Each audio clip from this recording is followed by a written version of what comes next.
Welcome back to Beyond the Badge. It was a Saturday morning, the kind of morning that felt almost too beautiful, too peaceful, to hold what was about to happen inside it. The Connecticut sky stretched wide and pale blue above the Maplewood Country Club. The air carried the faint scent of freshly cut grass and expensive perfume. Crystal glasses clinked softly on marble tables.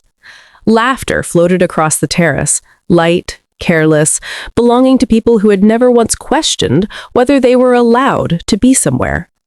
And then, a croissant flew through the air. It struck her in the side of her head. Chocolate smeared slowly down her cheek. Her papers scattered across the white marble floor like broken wings. For one long, suspended moment, the entire terrace went silent. And in that silence, something irreversible began. Her name was Dr. Amara Bennett. And if you had passed her on the street that morning, you might not have looked twice. No designer gown, no diamonds catching the light, no entourage moving quietly behind her. She wore dark jeans, a simple navy blazer, and her natural hair was pulled back with the kind of quiet dignity that needed no decoration. She carried a leather portfolio under one arm and walked with the slow, measured confidence of a woman who had long since stopped needing anyone's approval. She was 41 years old. She had grown up in Baltimore, in a row house on a street where the sidewalks were cracked and the dreams were carefully guarded. Her mother had worked 2 jobs. Her father had worked 3. Every single morning, her mother would press folded money into her small hands, hold them just a moment longer than necessary, and look into her eyes and whisper, "Go further, baby. Go further than they expect you to." Amara had carried those words like a heartbeat through every door that tried to close before her, through every room that fell silent when she entered, through every smile that arrived a beat too late. And she had gone further. Dr. Amara Bennett was the founder and chief executive officer of Bennett Dynamics, a technology and infrastructure company valued at $2.6 billion. She employed over 12,000 people across 14 states. She had been featured on the cover of Forbes. She had testified before Congress. She had sat across negotiating tables from some of the most powerful men in the world. But that morning, she had come to Maplewood Country Club quietly, without announcement, without fanfare. She had a personal philosophy, one she had never once compromised. Quote, "See the place before you give it your name." The club had submitted a proposal for a $5 million STEM education grant from the Bennett Foundation.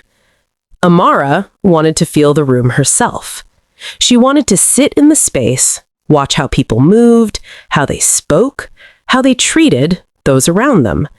Because she carried one rule carved into her years ago by her mother's quiet wisdom. Quote, "Baby, never invest where respect is optional." She had taken a table near the terrace railing, ordered coffee, opened her portfolio, and begun to work, as she always did, focused, methodical, unhurried. She did not know that across the terrace, a storm was already gathering. Victoria Hale was the kind of woman who entered rooms like she had built them.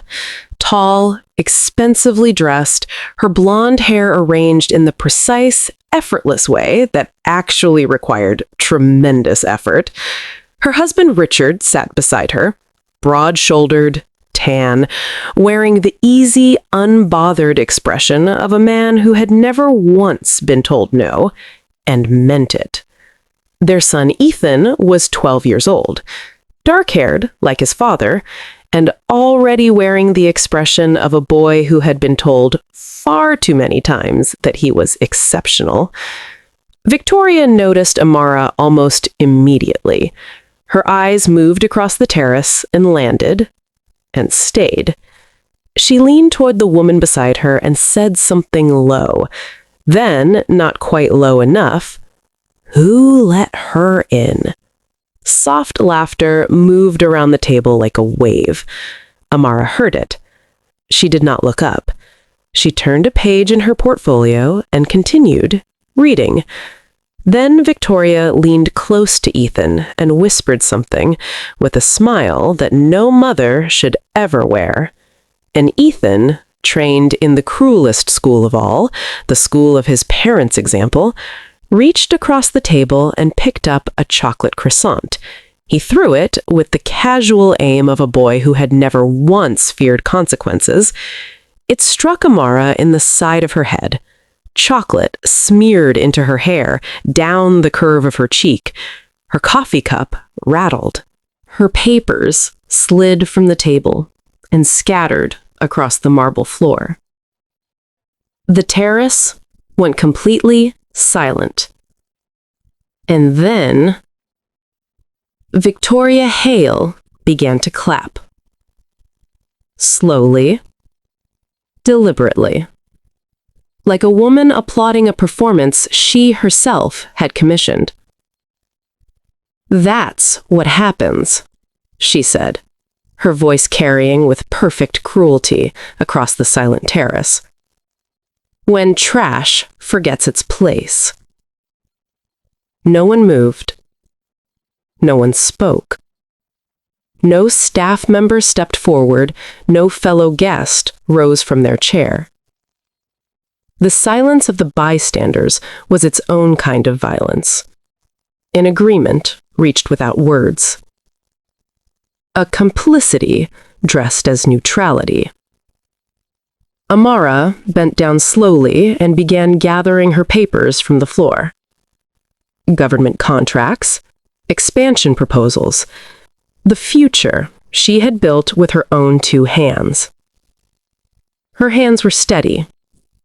She had trained them to be steady. Through years of rooms that doubted her, through deals that tried to diminish her, through moments that had asked her again and again in 100 different ways, "Do you really belong here?" But her hands were steady, and her chest was not. Because in that moment, the $2.6 billion meant nothing. The Forbes cover meant nothing. The 12,000 employees, the government contracts, the handshakes with senators, none of it formed a shield strong enough to stop what that moment did to a person. She was not a CEO on that terrace floor. She was a black woman on her knees, gathering her dignity from white marble, while laughter drifted over her like smoke. Her eyes filled just once, just briefly. The way a person's eyes fill when something true and deeply painful lands without warning. She blinked it back. She had long ago learned that tears in public were something other people could afford. She could not spend them here. Not today. She stood. She smoothed her blazer with slow, deliberate hands. She reached into her portfolio and withdrew her phone. The recording had been running for 23 minutes.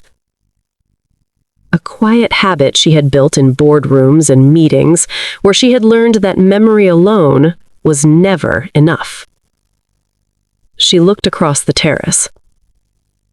She looked directly at Richard Hale. He sat with his arms crossed, his expression somewhere between satisfaction and boredom. And Amara, in the stillness of everything she had ever survived, said only 4 words, quietly, without anger, without trembling, with the absolute certainty of a woman who already knew exactly what Monday morning would bring. "I'll see you Monday." Then she turned and walked away. Her steps slow, even, and unbroken. What the Hale family did not know, what no one on that terrace knew, was that Richard Hale's company had spent 8 long months preparing the most important bid of their career. Bennett Dynamics was constructing a new corporate headquarters, a $1.5 billion project, the kind of contract that would define a company's legacy for an entire generation. The kind of contract that Richard Hale had called, in quiet conversations with his team, the one that changes everything. The final decision was scheduled for Monday morning, 9 a.m., and the woman whose papers he had watched scatter across a marble floor, whose dignity his wife had applauded the destruction of, whose face had carried chocolate and humiliation in a room full of silent witnesses, was the decision-maker. That same evening, Victoria posted an Instagram story. A glass of champagne, a golden filter, and the caption, "Security handled it. #clubstandards." She meant it as a punchline. It became a fuse. Someone at the terrace had recorded everything on their phone. By midnight, the video had been viewed 400,000 times. By Sunday morning, it had crossed 2 million. News producers were calling. Board members of the country club were sending frantic, desperate emails. Investors connected to the Hale name began asking quiet, careful questions. Richard Hale sat at his kitchen table Sunday night and typed Amara Bennett's name into a search engine. The Forbes cover appeared first, then the net worth, then the Bennett Dynamics headquarters project announcement with his own company's name listed as a finalist. He read it once, then again, then a third time. And then he sat in the dark in complete silence for a very long time. Monday morning arrived, cold and clear. The press conference was held at Bennett Dynamics headquarters. Cameras filled the front row. Journalists sat with notebooks open, pens hovering, waiting. Dr. Amara Bennett walked to the podium, charcoal gray suit, her natural hair worn out and full, unrestrained, unapologetic. She carried no notes. She needed none. She looked out at the room for a long, quiet moment before she spoke. Then she reached beneath the podium and pressed a single button. The screen behind her illuminated. 30 seconds of footage. The croissant. The laughter. The slow clap. And then the words hanging in the air with the terrible clarity of something recorded, preserved, and made permanent. Trash forgets its place. The room watched in painful silence. When it ended, Amara spoke. Her voice, quiet and completely steady. "I built a $2.6 billion company," she said. "I employ 12,000 people. I have sat in rooms with presidents. I have written policy that shaped entire industries. But not one of those things protected me from being treated as less than human in a room full of people who said nothing." A journalist in the front row pressed her hand briefly over her mouth. "I am not here for sympathy," Amara continued. "I am here because silence is a choice, and I am done allowing that choice to go without consequence." She paused, let the room breathe. Then she made 3 announcements. The Hale Group bid had been formally terminated at 9 a.m. sharp, 17 minutes before this press conference began. A civil lawsuit naming Victoria and Richard Hale and the Maplewood Country Club had been filed that morning in federal court, and a formal investigation into the club's discriminatory practices had been requested through the state attorney general's office. The room was absolutely still when she finished. Then, from somewhere in the middle of the crowd, a single person began to applaud. And then another. And then another. And the room rose. Not in celebration exactly, but in something deeper than that. In recognition. In the specific, complicated emotion of watching someone refuse to be diminished. The trial lasted 4 months. Witnesses came forward one by one, carefully, like people stepping into a light they had waited years to find. Former club staff, rejected membership applicants, people who had swallowed their experiences for years, waiting for someone else to speak first. Decades of documented patterns emerged into the light. Board members resigned. The club's insurance carrier withdrew. The founding families, whose portraits had hung in gilded frames along the main corridor, quietly removed them before the press could photograph them there. The court ruled in Amara's favor on every count. And then, Richard Hale came alone. No lawyer beside him, no publicist, no prepared statement folded in his pocket.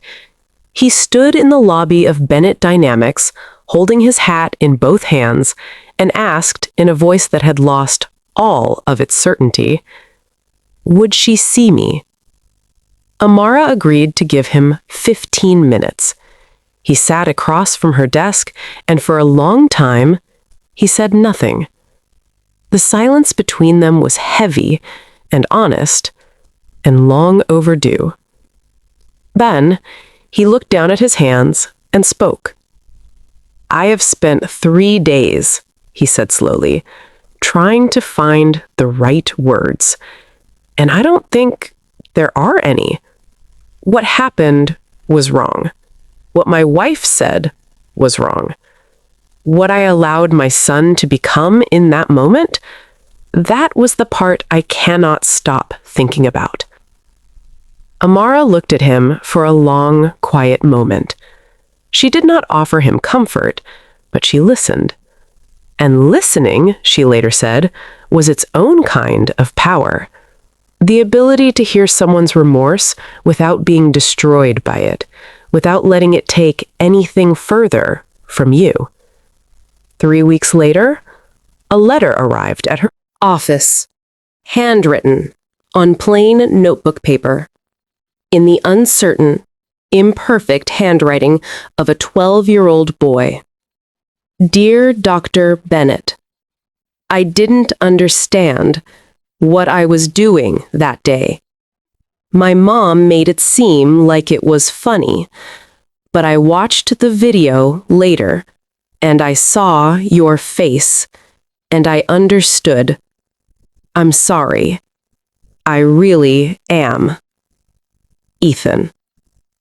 Amara read it once, then again. Then she folded it carefully and placed it in the drawer closest to her. She kept it. 3 months after the trial ended, Amara stood at a podium in a university auditorium before 227 young faces. Young men and women from underrepresented communities across the country selected for the inaugural class of the Beyond Appearances Initiative. $20 million, full STEM scholarships, no conditions beyond their own ambition. She looked out at them, and for just a moment, she was back in Baltimore, in a row house, on a cracked sidewalk, with her mother's hands folded around hers. "Go further, baby. Go further than they expect you to." She inhaled, slowly, and then she spoke. "Every dollar of this program," she said, her voice full and steady, "came from a moment that was designed to break me. I want you to know that. I want you to know that the people who tried to erase me ended up funding your future. That is not revenge. That is not bitterness. That is what happens when you refuse to let someone else's cruelty have the final word." The auditorium was silent, in the way that only happens when something true has been spoken aloud in a room full of people who needed to hear it. She looked at them, all of them, one last time, and she said, "You belong. Not because of what you own, not because of who your family is, not because you fit the image someone else designed for this world. You belong because you are here. And being here, that is enough to begin." Some people spend their whole lives building walls to decide who belongs and who does not. And some people spend their whole lives walking quietly through those walls, not with anger, not with noise, but with purpose, building something on the other side that the wall was never meant to allow. Dr. Amara Bennett did not scream. She did not retaliate in kind. She did not lower herself to the level of a chocolate croissant thrown by a child who had been taught that cruelty was a birthright. She simply remembered who she was. She recorded the truth. She let Monday morning speak, and 227 students opened textbooks that a moment of humiliation made. That is not a story about wealth. That is a story about dignity, about the quiet, unshakable power of a person who knows their own worth when the room does not, about the dangerous cost of raising children to believe that other people are less than, and about the truth, ancient, stubborn, and always patient, that what is done in darkness will always find its way into the light. If this story moved you, if it reminded you of someone who endured in silence and rose anyway, please share it. Because the people who need to hear it most are not always the ones who go looking. If you are watching Beyond the Badge for the very first time, welcome. This is the place where real stories live, where dignity is honored, where courage is remembered, where the quiet heroes finally get their moment. Hit that subscribe button right now so you never miss a story like this one. Leave us a comment below and tell us, what would you have done in that room? Because your voice matters here. It always has. Beyond the Badge, where every story is a badge of honor. We will see you in the next one.